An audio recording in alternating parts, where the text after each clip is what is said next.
ನಮಸ್ಕಾರ ಸ್ನೇಹಿತರೆ, ಅಫ್ಘಾನ್ ವಿರುದ್ಧ ಭಾರತ ಗೆದ್ದ ಬಳಿಕ ಅತ್ತರು ಜಸ್ಪ್ರೀತ್ ಬುಮ್ರಾ. ನಂತರ ರೋಹಿತ್ ಬಗ್ಗೆ ಹೇಳಿದ್ದನ್ನ ಕೇಳಿದರೆ ನೀವು ಕೂಡ ಸೆಲ್ಯೂಟ್ ಮಾಡ್ತೀರಾ. ಹಾಗಾದರೆ ಸುದ್ದಿಯ ಸಂಪೂರ್ಣ ಮಾಹಿತಿ ಏನು? ಅಷ್ಟಕ್ಕೂ ಅಫ್ಘಾನ್ ವಿರುದ್ಧ ಭಾರತ ಗೆದ್ದ ಬಳಿಕ ಜಸ್ಪ್ರೀತ್ ಬುಮ್ರಾ ಹೇಳಿದ್ದೇನು ಗೊತ್ತಾ? ಹೀಗೆ ಇದರೆಲ್ಲದರ ಬಗ್ಗೆ ಇವತ್ತಿನ ಈ ಒಂದು ವಿಡಿಯೋದಲ್ಲಿ ತಿಳಿಸ್ಕೊಡ್ತಾ ಹೋಗ್ತೀನಿ. ಹೀಗಾಗಿ ದಯವಿಟ್ಟು ಈ ವಿಡಿಯೋವನ್ನ ಕೊನೆವರೆಗೂ ನೋಡಿ ಸ್ನೇಹಿತರೆ. ಆದರೆ ಅದಕ್ಕಿಂತಲೂ ಮುನ್ನ ನಿಮ್ಮ ಪ್ರಕಾರ ಜಸ್ಪ್ರೀತ್ ಬುಮ್ರಾ ಹಾಗೂ ಡೇಲ್ ಸ್ಟೇನ್ ಇವರಿಬ್ಬರಲ್ಲಿ ವಿಶ್ವ ಕ್ರಿಕೆಟ್ ಕಂಡ ಅತ್ಯಂತ ಭಯಂಕರ ವೇಗದ ಬೌಲರ್ ಯಾರು ಎನ್ನುವುದನ್ನು ಕಾಮೆಂಟ್ ಮಾಡುವ ಮೂಲಕ ತಪ್ಪದೆ ತಿಳಿಸಿ.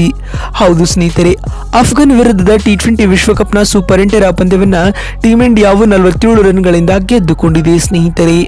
ಕೆನ್ನಿಂಗ್ಟನ್ನ ಓವಲ್ ಮೈದಾನದಲ್ಲಿ ನಡೆದ ಭಾರತ ಹಾಗೂ ಅಫ್ಘಾನ್ ನಡುವಿನ T20 ವಿಶ್ವಕಪ್ನ ಸೂಪರ್ 8ರ ಪಂದ್ಯದಲ್ಲಿ ಟಾಸ್ ಗೆದ್ದಂತಹ ಟೀಂ ಇಂಡಿಯಾವು ಮೊದಲು ಬ್ಯಾಟಿಂಗ್ ಮಾಡುವ ಆಯ್ಕೆಯನ್ನು ಆಯ್ದುಕೊಳ್ಳುತ್ತದೆ. ಅದರಂತೆ ಮೊದಲು ಬ್ಯಾಟಿಂಗ್ ಮಾಡಿದ ಟೀಂ ಇಂಡಿಯಾವು ನಿಗದಿತ 20 ಓವರ್ಗಳಲ್ಲಿ ಬರೋಬ್ಬರಿ 8 ವಿಕೆಟ್ ಕಳೆದುಕೊಂಡು 181 ರನ್ ಕಲೆ ಹಾಕಿತು. ಟೀಂ ಇಂಡಿಯಾ ತಂಡದ ಪರ ಬ್ಯಾಟಿಂಗ್ನಲ್ಲಿ ಸೂರ್ಯಕುಮಾರ್ ಯಾದವ್ 28 ಎಸೆತಗಳಿಂದ 53 ರನ್ ಬಾರಿಸಿ ಅರ್ಧ ಶತಕದ ಇನ್ನಿಂಗ್ಸ್ ಆಡಿದರು. ಇನ್ನು ಅತ್ತ ಅಫ್ಘಾನ್ ತಂಡದ ಪರ ಬೌಲಿಂಗ್ನಲ್ಲಿ ರಶೀದ್ ಖಾನ್ 3 ವಿಕೆಟ್ ಪಡೆದರು. ಪಂದ್ಯ ಗೆಲ್ಲಲು 182 ರನ್ಗಳ ಗುರಿಯನ್ನು ಬೆನ್ನಟ್ಟಿದಂತ ಅಫ್ಘಾನ್ ಪಡೆಯು 20 ಓವರ್ಗಳಲ್ಲಿ ಕೇವಲ 134 ರನ್ ಕಲೆ ಹಾಕಿ ಆಲ್ಔಟ್ ಆಯಿತು.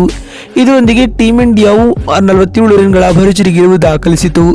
ಇನ್ನು ಇತ್ತ ಟೀಂ ಇಂಡಿಯಾ ತಂಡದ ಪರ ಬೌಲಿಂಗ್ನಲ್ಲಿ ಜಸ್ಪ್ರೀತ್ ಬುಮ್ರಾ 4 ಓವರ್ ಬೌಲಿಂಗ್ ಮಾಡಿ 7 ರನ್ ಬಿಟ್ಟು ಕೊಟ್ಟು ಪ್ರಮುಖ 3 ವಿಕೆಟ್ ಕಬಳಿಸಿ ಮಿಂಚಿದರು ಸ್ನೇಹಿತರೆ. ಇದೀಗ ಅಫ್ಘಾನ್ ವಿರುದ್ಧ ಭಾರತ ಗೆದ್ದ ಬಳಿಕ ಪೋಸ್ಟ್ ಮ್ಯಾಚ್ ಪ್ರೆಸೆಂಟೇಷನ್ ವೇಳೆ ಮಾತನಾಡಿದ ತಂಡದ ಸ್ಟಾರ್ ಆಟಗಾರರಾದ ಜಸ್ಪ್ರೀತ್ ಬುಮ್ರಾ ರವರು ಭಾವುಕರಾಗಿ ಈ ರೀತಿಯಾಗಿ ಹೇಳಿದ್ದಾರೆ. ಇಂದಿನ ಪಂದ್ಯವು ಟೀಂ ಇಂಡಿಯಾ ಗೆದ್ದಿರುವುದು ನನಗೆ ಅತೀವ ಸಂತಸವನ್ನ ಮೂಡಿಸುತ್ತಿದೆ. ನಾವು ಮುಂಬರುವ ಪಂದ್ಯಗಳಲ್ಲಿಯೂ ಇದೇ ರೀತಿಯಾದ ಆಟವನ್ನು ಆಡಲು ಎದುರು ನೋಡುತ್ತಿದ್ದೇವೆ. ತಂಡದ ಎಲ್ಲ ಆಟಗಾರರು ಉತ್ತಮವಾದ ಪ್ರದರ್ಶನವನ್ನು ನೀಡುತ್ತಿದ್ದಾರೆ ಎಂದು ಬುಮ್ರಾ ತಿಳಿಸಿದ್ದಾರೆ. ಮತ್ತು ಮಾತು ಮುಂದುವರಿಸಿದ ಅವರು, ನಾನು ಇಂದಿನ ಪಂದ್ಯದಲ್ಲಿ ನನ್ನ ಲೈನ್ ಅಂಡ್ ಲೆಂತ್ ಮೇಲೆ ಹೆಚ್ಚು ಫೋಕಸ್ ಮಾಡಿದೆ. ಇದರಿಂದ ನನಗೆ ವಿಕೆಟ್ಗಳು ಸಿಕ್ಕವು ಎಂದು ಬುಮ್ರಾ ತಿಳಿಸಿದ್ದಾರೆ. ಮತ್ತು ಮಾತು ಮುಂದುವರಿಸಿದ ಅವರು, ರೋಹಿತ್ ರವರು ಆಟದ ಮಧ್ಯೆ ನನಗೆ ಅನೇಕ ಸಲಹೆಗಳನ್ನು ನೀಡುತ್ತಿದ್ದಾರೆ. ಅವರ ಎಲ್ಲ ಅಡ್ವೈಸ್ಗಳು ನನಗೆ ಕೆಲಸಕ್ಕೆ ಬರುತ್ತಿವೆ ಎಂದು ಬುಮ್ರಾ ತಿಳಿಸಿದ್ದಾರೆ. ಸ್ನೇಹಿತರೆ, ನೋಡಿದ್ರಲ್ಲ ಬಂಧುಗಳೇ, ಅಫ್ಘಾನ್ ವಿರುದ್ಧ ಭಾರತ ಗೆದ್ದ ಬಳಿಕ ಜಸ್ಪ್ರೀತ್ ಬುಮ್ರಾ ಹೇಳಿದ್ದೇನು ಅಂತ ತಿಳಿಸಿಕೊಡುವ ನಮ್ಮ ಈ ಪ್ರಯತ್ನ ನಿಮಗೆ ಇಷ್ಟವಾಗಿದ್ದಲ್ಲಿ ತಪ್ಪದೆ ಈ ಕೂಡಲೇ ಈ ವಿಡಿಯೋಗೊಂದು ಲೈಕ್ ಮಾಡಿ. ವಿಡಿಯೋವನ್ನ ಇಲ್ಲಿವರೆಗೂ ನೋಡಿದ್ದಕ್ಕಾಗಿ ಧನ್ಯವಾದಗಳು. ಮತ್ತೊಂದು ವಿಡಿಯೋದಲ್ಲಿ ಸಿಗ್ತೀನಿ. ಅಲ್ಲಿವರೆಗೂ ನಮಸ್ಕಾರ, ಧನ್ಯವಾದಗಳು ಸ್ನೇಹಿತರೆ.